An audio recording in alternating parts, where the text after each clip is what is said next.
São muitas as atividades científicas e cotidianas onde não se pode prever o resultado. Tirar cara ou coroa, jogar um dado, a órbita de um elétron, jogar na loteria, tentar prever o sexo de um bebê. Esses eventos, chamados de aleatórios ou ao acaso, possuem 3 aspectos em comum. Se conhece previamente o conjunto dos resultados possíveis. Esse conjunto de resultados é chamado de espaço de possibilidades ou espaço amostral. Se desconhece previamente o resultado que se obterá uma vez feita a experiência. Trata-se, portanto, de um resultado que não se pode prever. Se pode repetir a experiência quantas vezes forem necessárias, em condições muito semelhantes. A probabilidade de um evento aleatório, pela regra de Laplace, é a relação entre 2 números. O número de casos favoráveis ao evento pelo número de casos possíveis, desde que equiprováveis. Ao lançar um dado honesto, os casos possíveis são equiprováveis, isto é, todas as faces têm a mesma probabilidade de sair. Ao lançar um dado honesto, qual a probabilidade de sair a face 3? Um caso favorável, pois só há uma face 3 num dado, em 6 casos possíveis. 1/6. Ao lançar um dado honesto, qual a probabilidade de sair uma face maior do que 3? 3 casos favoráveis, as faces 4, 5 e 6, em 6 casos possíveis. 3/6. Simplificando, 1/2.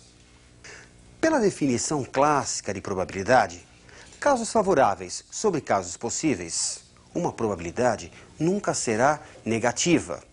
Na pior das hipóteses, não se tem casos favoráveis ao evento e a probabilidade é nula.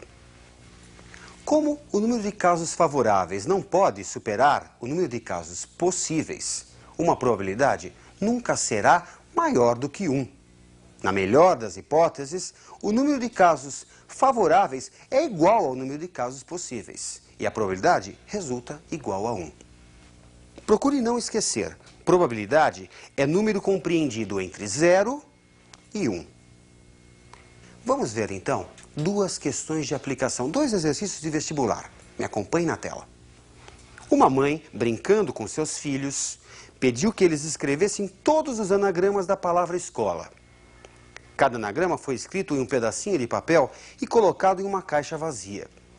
Retirando-se ao acaso um desses papéis, qual a probabilidade de que a palavra nele escrita tenha todas as consoantes juntas? Vamos calcular o número de casos possíveis. São 6 letras distintas. O total de anagramas é obtido pela permutação das 6 letras. A permutação de 6 fatorial, é igual a 720. 720 anagramas. Vamos pensar nos casos favoráveis ao evento consoantes juntas. Tudo se passa como se tivéssemos apenas 4 letras, as 3 vogais e o grupo das 3 consoantes, que passamos a considerar como se fosse uma única letra, já que devem permanecer juntas. O total de anagramas é o número de permutações desses 4 elementos. 4 fatorial multiplicado por 3 fatorial, pois as 3 consoantes também podem permutar, mudar de posição entre elas. Resulta 24 vezes 6, 144. 144 anagramas têm as consoantes juntas. Escolhido um papel ao acaso, a probabilidade de que as consoantes estejam juntas é de 144 casos favoráveis em 720 casos possíveis. Simplificando, temos 1/5. Vamos fazer mais uma questão de aplicação. Me acompanhe na tela. Para desligar seu sistema de segurança, devem ser acionados simultaneamente 3 determinados botões de um painel que possui 5 botões. Qual a probabilidade de desligar-se o sistema, escolhendo-se ao acaso, aleatoriamente, os 3 botões? Vamos calcular o número de casos possíveis. São 5 botões e devemos escolher 3. Como a ordem com que você escolhe os botões não importa, trata-se de uma combinação simples. Observe o painel na sua frente. Você vai apertar o primeiro botão. Quantas possibilidades você tem? 5. Qualquer um dos botões. Você escolhe um e mantém apertado. Você agora deve escolher o segundo botão. Quantas possibilidades você tem? 4. Mantenha-o também apertado. Você deve escolher um terceiro botão. Quantos botões ainda restam? 3. Assim, o número de casos possíveis é 5 vezes 4 vezes 3. Como a ordem não importa, descontamos a permutação dos 3 botões escolhidos dividindo por 3 fatorial, que se pode escrever como 3 vezes 2. Resulta 10 escolhas possíveis. Como você deve escolher 3 botões, e são 3 os botões que desligam o sistema, só temos um caso favorável, a sequência certa. A probabilidade resulta em um caso favorável em 10 possíveis, 1/10. A união de 2 conjuntos A e B nos fornece um outro conjunto, onde cada elemento pertence a A ou a B. Vejamos como calcular a probabilidade deste novo conjunto, o evento união.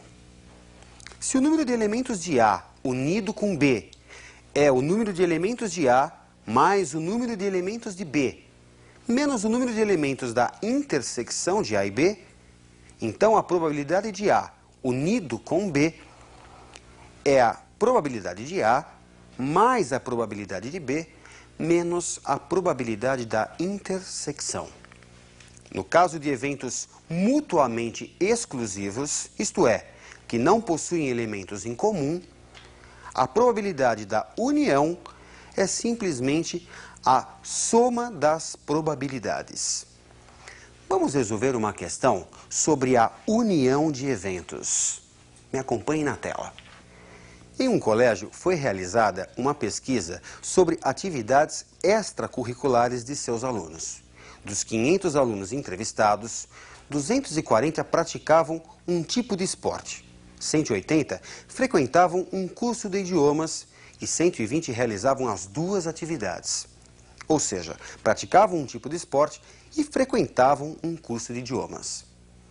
Se nesse grupo de 500 estudantes, um é escolhido ao acaso, qual a probabilidade de que ele realize pelo menos uma dessas atividades? Isto é, pratique um tipo de esporte ou frequente um curso de idiomas. Constituindo diagramas de Euler-Venn, temos 120 elementos em comum, já que, segundo o texto, esse é o número de alunos que realizam as 2 atividades. Como o total dos que praticam esporte é de 240, temos então que 120 realizam apenas esporte. Como o total dos que frequentam o curso de idiomas é de 180, temos que 60 realizam apenas esse curso de idiomas. Somando 60 com 120 com 120, resulta 300. Como se tem 500 alunos, conclui-se que 200 não realizam nenhuma das 2 atividades. A probabilidade de que um aluno pratique um tipo de esporte ou frequente um curso de idiomas é igual à soma das probabilidades, menos a probabilidade de que pratique as 2 atividades. 240 sobre 500, mais 180 sobre 500, menos 120 sobre 500.